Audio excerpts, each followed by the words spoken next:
Little Women by Louisa May Alcott. Chapter 42. All Alone. It was easy to promise self-abnegation when self was wrapped up in another, and heart and soul were purified by a sweet example. But when the helpful voice was silent, the daily lesson over, the beloved presence gone, and nothing remained but loneliness and grief, then Jo found her promise very hard to keep. How could she comfort father and mother when her own heart ached with a ceaseless longing for her sister? How could she make the house cheerful when all its light and warmth and beauty seemed to have deserted it when Beth left the old home for the new? And where in all the world could she find some useful happy work to do that would take the place of the loving service which had been its own reward? She tried in a blind hopeless way to do her duty, secretly rebelling against it all the time, for it seemed unjust that her few joys should be lessened, her burdens made heavier, and life get harder and harder as she toiled along. Some people seemed to get all sunshine, and some all shadow. It was not fair, for she tried more than Amy to be good, but never got any reward, only disappointment, trouble, and hard work. Poor Jo! These were dark days to her, for something like despair came over her when she thought of spending all her life in that quiet house, devoted to humdrum cares, a few small pleasures, and the duty that never seemed to grow any easier. "I can't do it.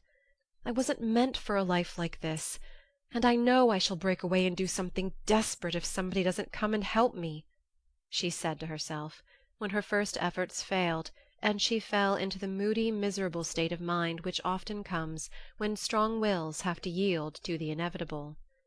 But someone did come and help her, though Jo did not recognize her good angels at once, because they wore familiar shapes and used the simple spells best fitted to poor humanity. Often she started up at night, thinking Beth called her, and when the sight of the little empty bed made her cry with the bitter cry of unsubmissive sorrow, "Oh, Beth, come back, come back!" she did not stretch out her yearning arms in vain. For as quick to hear her sobbing as she had been to hear her sister's faintest whisper, her mother came to comfort her, not with words only, but the patient tenderness that soothes by a touch, tears that were mute reminders of a greater grief than Jo's, and broken whispers, more eloquent than prayers, because hopeful resignation went hand in hand with natural sorrow. Sacred moments, when heart talked to heart in the silence of the night, turning affliction to a blessing, which chastened grief and strengthened love. Feeling this, Jo's burden seemed easier to bear, duty grew sweeter, and life looked more endurable, seen from the safe shelter of her mother's arms. When aching heart was a little comforted, troubled mind likewise found help, for one day she went to the study, and leaning over the good grey head lifted to welcome her with a tranquil smile, she said very humbly, "Father, talk to me as you did to Beth. I need it more than she did, for I'm all wrong." "My dear, nothing can comfort me like this," he answered with a falter in his voice, and both arms round her, as if he too needed help and did not fear to ask for it. Then, sitting in Beth's little chair close beside him, Jo told her troubles, the resentful sorrow for her loss, the fruitless efforts that discouraged her, the want of faith that made life look so dark, and all the sad bewilderment which we call despair. She gave him entire confidence, he gave her the help she needed, and both found consolation in the act. For the time had come when they could talk together not only as father and daughter, but as man and woman, able and glad to serve each other with mutual sympathy as well as mutual love. Happy, thoughtful times there in the old study which Jo called the Church of One Member, and from which she came with fresh courage, recovered cheerfulness, and a more submissive spirit. For the parents who had taught one child to meet death without fear were trying now to teach another to accept life without despondency or distrust, and to use its beautiful opportunities with gratitude and power. Other helps had Jo, humble, wholesome duties and delights that would not be denied their part in serving her, and which she slowly learned to see and value. Brooms and dishcloths never could be as distasteful as they once had been, for Beth had presided over both, and something of her housewifely spirit seemed to linger around the little mop and the old brush, never thrown away. As she used them, Jo found herself humming the songs Beth used to hum, imitating Beth's orderly ways, and giving the little touches here and there that kept everything fresh and cozy, which was the first step toward making home happy, though she didn't know it till Hannah said, with an approving squeeze of the hand, "You thoughtful creetur, you're determined we shan't miss that dear lamb if you can help it. We don't say much, but we see it, and the Lord will bless you for it, see if he don't." As they sat sewing together, Jo discovered how much improved her sister Meg was, how well she could talk, how much she knew about good womanly impulses, thoughts, and feelings, how happy she was in husband and children, and how much they were all doing for each other. "Marriage is an excellent thing, after all. I wonder if I should blossom out half as well as you have if I tried it. Always perwisin' I could," said Jo, as she constructed a kite for Demi in the topsy-turvy nursery. "It's just what you need to bring out the tender womanly half of your nature, Jo. You are like a chestnut burr, prickly outside but silky soft within, and a sweet kernel, if one can only get at it. Love will make you show your heart one day, and then the rough burr will fall off." "Frost opens chestnut burrs, ma'am, and it takes a good shake to bring them down. Boys go nutting, and I don't care to be bagged by them," returned Jo, pasting away at the kite which no wind that blows would ever carry up, for Daisy had tied herself on as a bob. Meg laughed, for she was glad to see a glimmer of Jo's old spirit, but she felt it her duty to enforce her opinion by every argument in her power, and the sisterly chats were not wasted, especially as two of Meg's most effective arguments were the babies, whom Jo loved tenderly. Grief is the best opener of some hearts, and Jo's was nearly ready for the bag. A little more sunshine to ripen the nut, then, not a boy's impatient shake, but a man's hand reached up to pick it gently from the burr and find the kernel sound and sweet. If she suspected this, she would have shut up tight and been more prickly than ever. Fortunately she wasn't thinking about herself, so when the time came, down she dropped. Now if she had been the heroine of a moral story-book, she ought at this period of her life to have become quite saintly, renounced the world, and gone about doing good in a mortified bonnet, with tracts in her pocket. But, you see, Jo wasn't a heroine. She was only a struggling human girl like hundreds of others, and she just acted out her nature, being sad, cross, listless, or energetic as the mood suggested. It's highly virtuous to say we'll be good, but we can't do it all at once, and it takes a long pull, a strong pull, and a pull all together, before some of us even get our feet set in the right way. Jo had got so far; she was learning to do her duty, and to feel unhappy if she did not, but to do it cheerfully, that was another thing.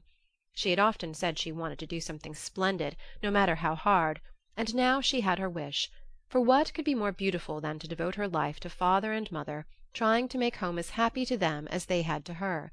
And if difficulties were necessary to increase the splendor of the effort, what could be harder for a restless, ambitious girl than to give up her own hopes, plans, and desires, and cheerfully live for others? Providence had taken her at her word. Here was the task, not what she had expected, but better because self had no part in it. Now, could she do it? She decided that she would try, and in her first attempt she found the helps I have suggested. Still another was given her, and she took it, not as a reward, but as comfort, as Christian took the refreshment afforded by the little arbour where he rested as he climbed the hill called Difficulty. "Why don't you write? That always used to make you happy," said her mother once, when the desponding fit overshadowed Jo. "I've no heart to write, and if I had, nobody cares for my things." "We do. Write something for us, and never mind the rest of the world. Try it, dear. I'm sure it would do you good and please us very much." "Don't believe I can." But Jo got out her desk and began to overhaul her half-finished manuscripts. An hour afterward her mother peeped in, and there she was, scratching away with her black pinafore on, and an absorbed expression, which caused Mrs. March to smile and slip away, well pleased with the success of her suggestion. Joe never knew how it happened, but something got into that story that went straight to the hearts of those who read it, for when her family had laughed and cried over it, her father sent it, much against her will, to one of the popular magazines, and to her utter surprise it was not only paid for, but others requested. Letters from several persons whose praise was honor followed the appearance of the little story. Newspapers copied it, and strangers as well as friends admired it. For a small thing it was a great success, and Joe was more astonished than when her novel was commended and condemned all at once. "I don't understand it. What can there be in a simple story like that to make people praise it so?" she said, quite bewildered. There is truth in it, Joe. That's the secret. Humor and pathos make it alive, and you have found your style at last. You wrote with no thoughts of fame and money, and put your heart into it, my daughter. You have had the bitter, now comes the sweet. Do your best, and grow as happy as we are in your success. If there is anything good or true in what I write, it isn't mine. I owe it all to you and mother and Beth," said Joe, more touched by her father's words than by any amount of praise from the world. So taught by love and sorrow, Joe wrote her little stories, and sent them away to make friends for themselves and her, finding it a very charitable world to such humble wanderers, for they were kindly welcomed, and sent home comfortable tokens to their mother, like dutiful children whom good fortune overtakes. When Amy and Laurie wrote of their engagement, Mrs. March feared that Joe would find it difficult to rejoice over it, but her fears were soon set at rest, for though Joe looked grave at first, she took it very quietly, and was full of hopes and plans for "the children" before she read the letter twice. It was a sort of written duet, wherein each glorified the other in lover-like fashion, very pleasant to read and satisfactory to think of, for no one had any objection to make. "You like it, mother?"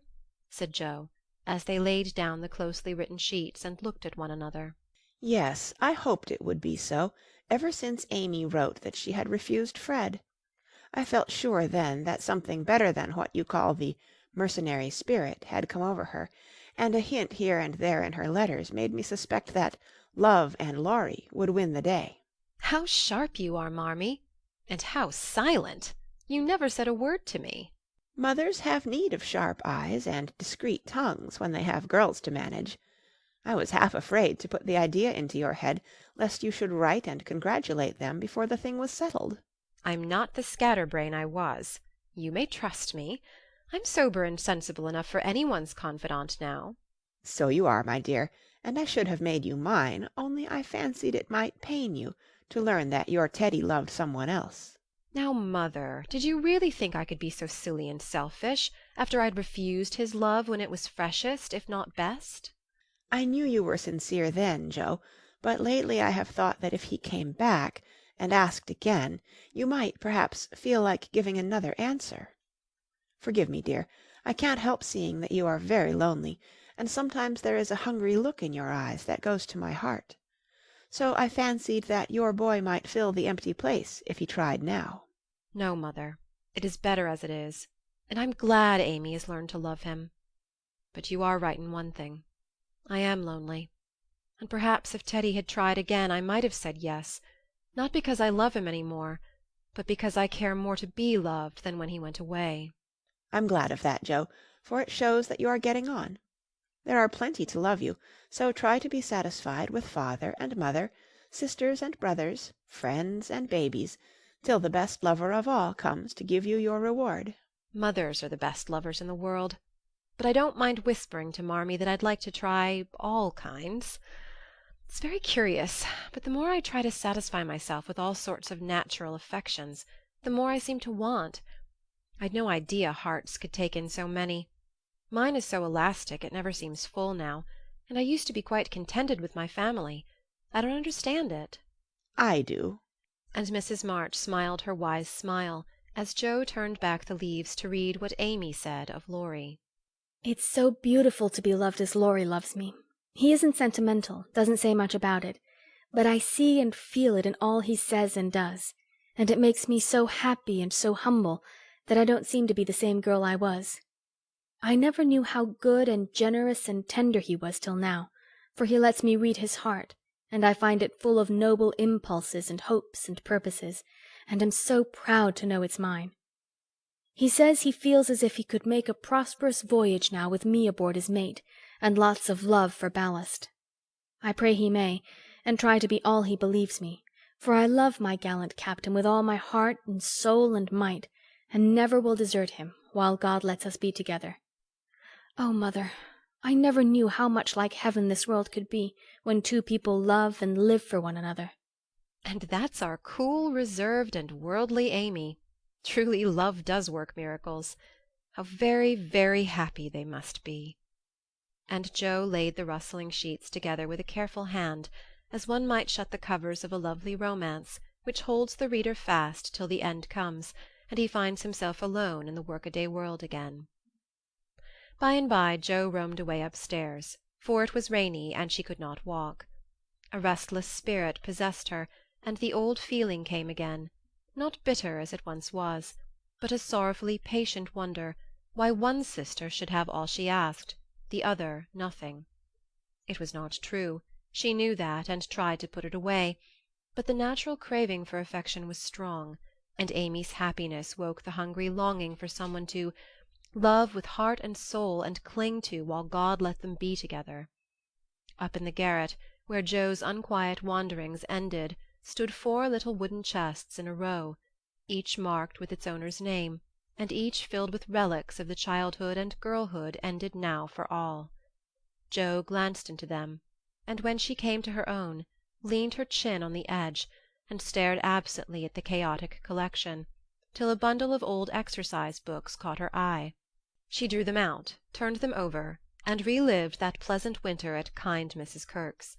She had smiled at first, then she looked thoughtful, next sad, and when she came to a little message written in the professor's hand, her lips began to tremble, the books slid out of her lap, and she sat looking at the friendly words as they took a new meaning and touched a tender spot in her heart. Wait for me, my friend. I may be a little late, but I shall surely come. Oh, if only he would! So kind, so good, so patient with me always, my dear old Fritz. I didn't value him half enough when I had him. But now how I should love to see him, for everyone seems going away from me, and I'm all alone. And holding the little paper fast, as if it were a promise yet to be fulfilled, Joe laid her head down on a comfortable rag-bag and cried, as if in opposition to the rain pattering on the roof. Was it all self-pity, loneliness, or low spirits? Or was it the waking up of a sentiment which had bided its time as patiently as its inspirer? Who shall say? End of chapter 42.